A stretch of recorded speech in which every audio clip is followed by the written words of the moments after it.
Sahabat, kosakata baru agaknya perlu kita perkenalkan. Kosakata yang sebaiknya memang tak lagi dikatakan, terutama oleh pejabat publik, oleh pemimpin bisnis, oleh intelektual, wartawan, pemimpin partai, bahkan juga oleh publik luas. Apakah kata itu? Dalam bahasa Inggris ia disebut politically incorrect. Politically incorrect. Sesuatu yang dianggap keliru secara politik jika diucapkan.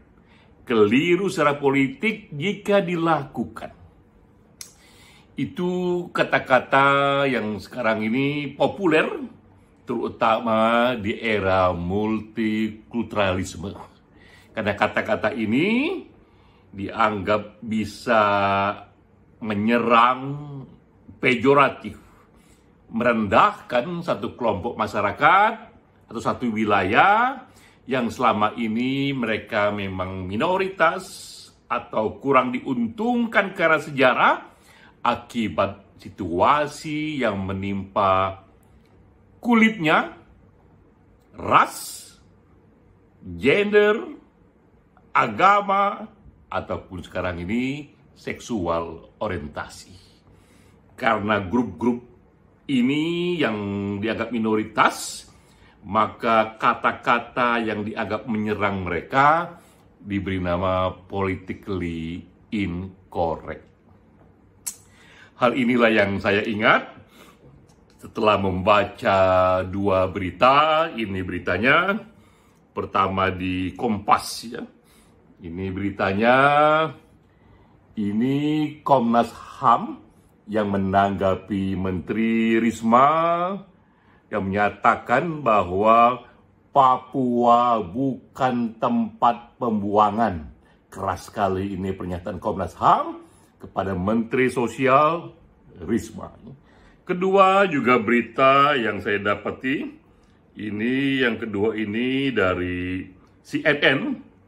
Sekarang LBH pun mengatakan hal yang sama, bahwa pernyataan Risma kepada ASN melukai orang Papua. Ini peristiwa di tengah Juli. Bagaimana ceritanya? Jadi ceritanya ini kita juga baca di media.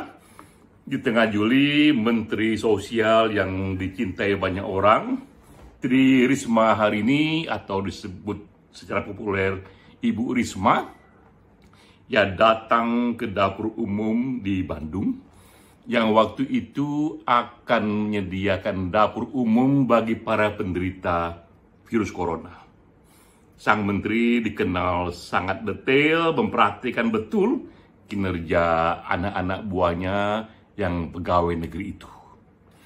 Dan ia kecewa dengan kerja, dengan hasil dapur umum ini tidak semaksimal yang ia harapkan, karena ini dalam rangka melayani mereka yang terkena virus corona. Dan ia marah, keluarlah pernyataan itu. Ia katakan, saya mohon jangan lagi seperti ini, jika tidak saya pindahkan semua ke Papua. Jika tidak, jika kalian masih melakukan hal-hal yang kurang memuaskan seperti ini, saya pindahkan kalian semua ke Papua. Kata Ibu Mensos, memang saya tak bisa memecat kalian karena aturan, kalian pegawai negeri, tapi saya bisa memindahkan kalian ke Papua. Seketika lahirlah respon itu. Kenapa Ibu Menteri seolah-olah menjadikan Papua sebagai wilayah hukuman? Muncul Komnas HAM mengatakan Papua itu bukan area pembuangan, ia bukan tanah kosong tempat membuang orang. Di sana juga hidup warga negara yang sama terhormatnya dengan mereka yang di Jawa, di Sumatera, dan di lain sebagainya. mengapa Papua seolah-olah dianggap rendah menjadi tempat pembuangan. LBH pun muncul dengan pernyataan yang sama bahwa ini pernyataan Ibu Menteri ini melukai orang Papua, seolah-olah Papua itu tempat yang mengerikan sehingga bisa menjadi ancaman bagi mereka yang dianggap tidak perform. Nah, ini kalau dalam bahasa internasional disebut Ibu Risma melakukan sesuatu yang dikategorikan politically incorrect. Bagaimana kita merespon ini? Dua hal. Pertama, tentu kita mengapresiasi Komnas HAM dan LBH karena memang ini kerja mereka. Mereka didirikan untuk ini, untuk mengawasi aneka prinsip-prinsip dasar hak asasi manusia dan mengevaluasi terutama kerja para pejabat negara agar jangan ada melanggar prinsip-prinsip ini. Dan LBH dan Komnas HAM melakukan kerjanya dengan benar, dengan memberikan kritik. Kedua, tapi kita pun juga tahu Ibu Risma ini seorang menteri yang baik, seorang menteri yang berkomitmen, dia juga belusukan yang dari hati. Kita tahu memang ia hanya terpleset saja. Bukan dari hatinya merendahkan orang Papua, ini hanya terpleset saja, seolah-olah ia memberi hukuman kepada ASN untuk datang ke Papua sebagai bentuk hukuman. Karena memang orang bisa bertanya, kenapa Papua? Kenapa tidak Sumatera? Kenapa tidak Kalimantan? Kenapa tidak bahkan area lain di Jawa? Pastilah ada satu konsepsi dasar bahwa Papua itu lebih tidak diinginkan untuk menjadi tempat bekerja. Ini yang disebut politically incorrect.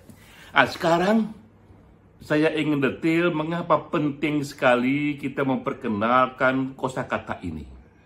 Kita mempopulerkan agar politically incorrect ini jangan lagi digunakan terutama oleh para pejabat negara. Apa dasarnya? Apa asal-usul politically incorrect ini?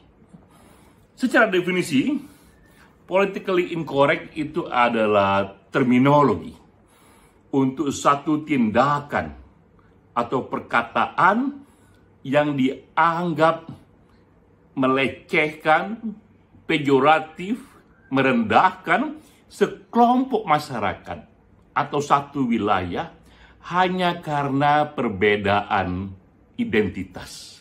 Hanya karena berbeda etniknya, berbeda warna kulitnya, berbeda gendernya, berbeda agamanya, dan sekarang berbeda orientasi seksualnya.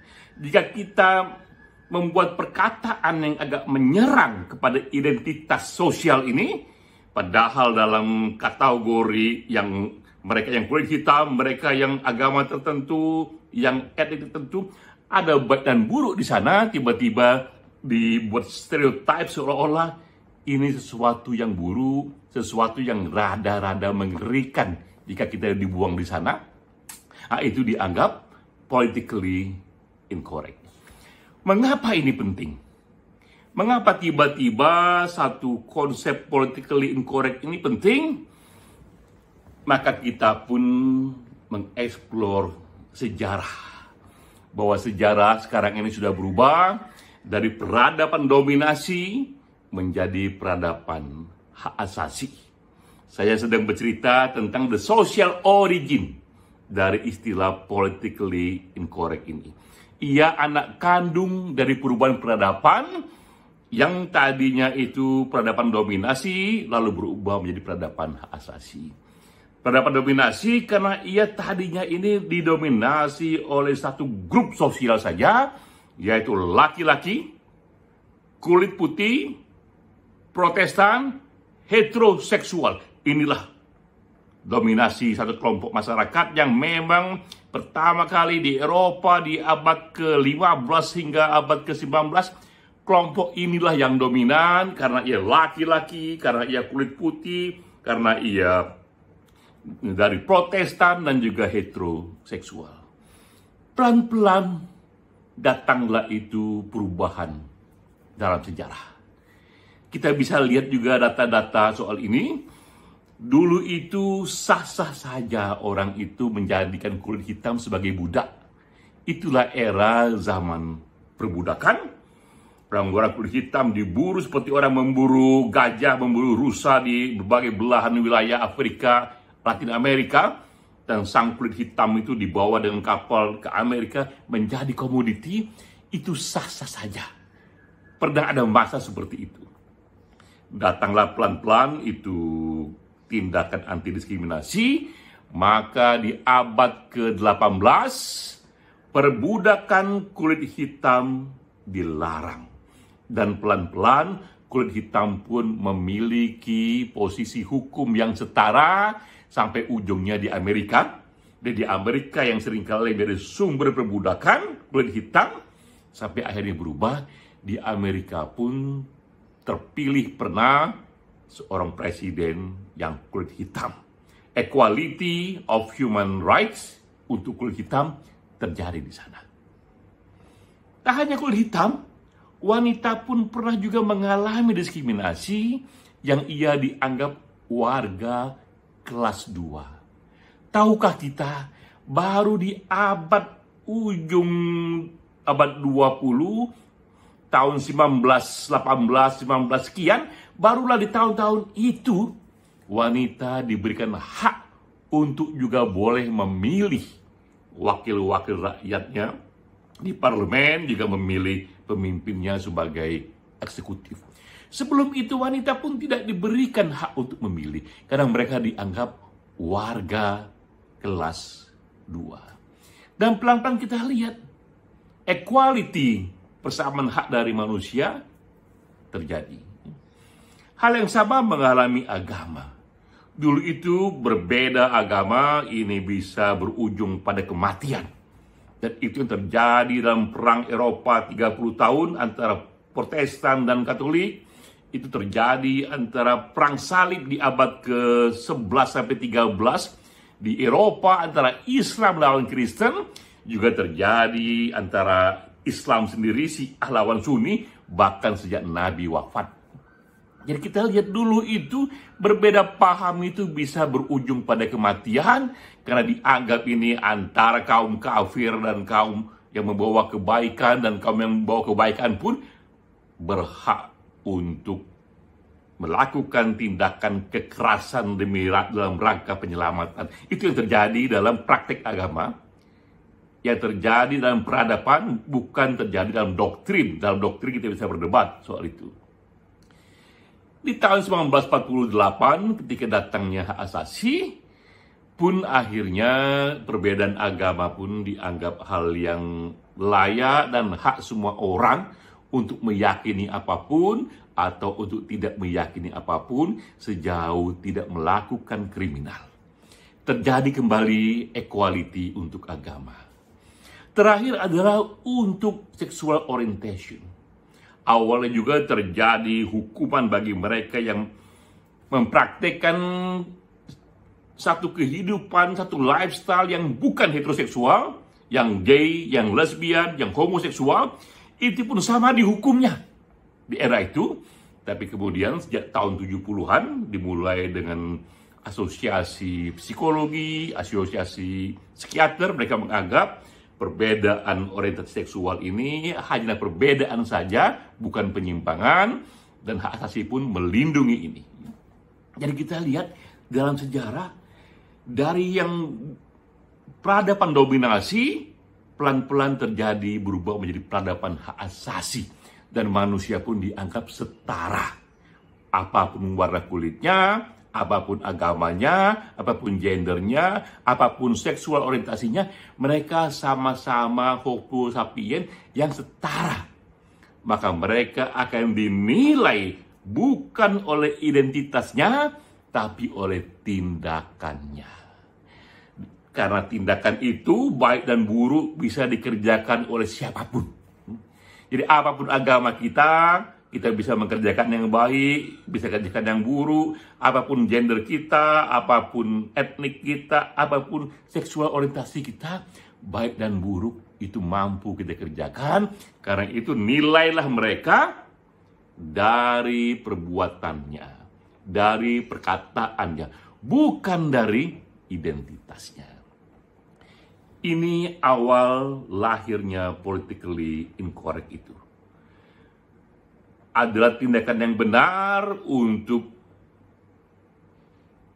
berpersepsi, bertindak yang equal, yang sama kepada semua manusia, apapun identitas sosialnya, itu politically correct. Sebaliknya, jika ada pejoratif statement, jika ada pernyataan yang merendahkan hanya karena identitas sosialnya, itu menjadi politically incorrect. Perubahan pun datang lebih jauh lagi. Walaupun sudah ada yang tadi perubahan yang besar, tapi residu diskriminasi itu tetap terjadi hingga akhirnya di Amerika di tahun 61 Presiden Kennedy membuat satu yang disebut presidential order, semacam keputusan presiden di sini yang memperkuat hal baru lagi bernama affirmative action. Ini program baru yang bertindak lebih jauh lagi. Bukan saja ia melarang mendiskriminasi individu hanya karena identitas sosialnya, hanya karena agamanya, karena rasnya, karena gendernya, tapi juga memberikan hak lebih kepada mereka yang kurang beruntung itu. Memberikan hak lebih kepada kaum yang minoritas itu. Jadi misalnya ada satu tempat bekerja, baik di pemerintahan ataupun swasta, di satu kota yang ada populasi kulit hitamnya 30%, katakanlah seperti itu, tapi tiba-tiba jika kepegawaian di wilayah itu, penduduk kulit hitam hanya terserap 2% saja, padahal mereka ada 30%, ini dianggap underrepresented, dianggap keterwakilannya di dunia publik rendah sekali. Karena itu menjadi aturan bahwa setiap penerimaan pegawai di pemerintahan terutama waktu itu, lalu kemudian diikuti di swasta, harus juga memberikan kuota kepada minoritas. Mereka yang kulit hitam, mereka yang macam-macam definisi minoritas itu harus juga diberikan hak yang lebih. Mengapa ini terjadi? Apakah ini tidak justru melanggar prinsip kesetaraan? Justru tidak, karena dasarnya kuat sekali. Kalau filsuf yang mendorong ini namanya John Rowe, ia bilang ini justru adil. Karena keadilan itu ia definisikan adalah memberikan faedah yang lebih, memberikan keuntungan yang lebih kepada kelompok sosial yang kurang beruntung. Yang karena sejarahnya ia kurang beruntung, yang paling tidak diuntungkan, karena itu kelompok ini, siapapun dia, berhak diberikan perhatian yang lebih. Ada affirmative action itu. Bahkan di Indonesia sendiri kita terapkan juga untuk partai politik, sebagai misal ketika partai ingin membuat nominasi calon-calon anggota DPR, sudah juga ada aturannya, minimal 30% harus diisi oleh wanita, oleh calon-calon wanita, jangan kurang dari 30%. Walaupun populasi wanita itu 50%, tapi dapatkan kuota minimal 30%, itu pun sudah kemajuan. Dan kita tahu, bahkan kuota 30% pun tidak termasuk di sana.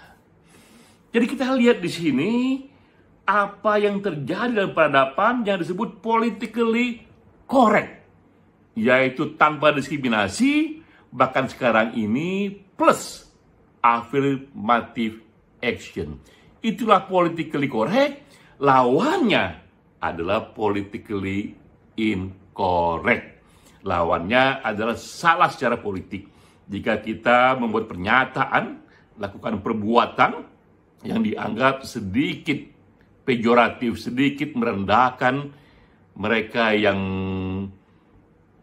kurang beruntung secara etnik, secara agama, secara kulit, bahkan juga sekarang ini secara orientasi seksual. Ya.